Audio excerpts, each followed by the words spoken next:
Ég var send til New York 15 ára gömul til að giftast þar eldri manni. Þegar þú ert þvinguð í hjónaband var karlinn sjálfkrafa rétt til að nauðga þér daglega og þannig upplifði ég það. Ég var 17 ára og nýgift þegar Myanmarski herinn ruddist inn á heimilið og myrti manninn minn fyrir framan mig. Ég reyndi að flýja, tókst að hlaupa út í skó þar sem þeir náðu mér. Einn af þeim nauðgaði mér, hinir horfðu á.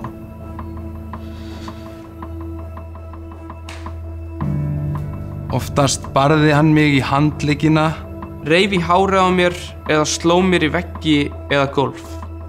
Þegar ég var ólétt af barninu okkar, ruddist hann inn að næturlagi fullur. Hann vakti mig, skipaði mér að afklæðast og fara 4 fætur. Síðan nauðgaði hann mér í endaþarm.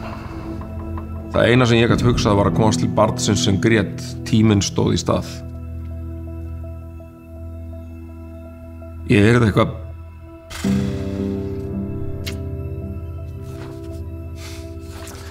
Ég kemst ekki lengra. Konan sem á þessa frásögn situr á móti þér. Þú.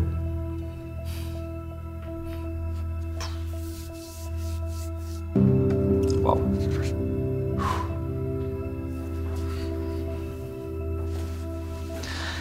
Sæl.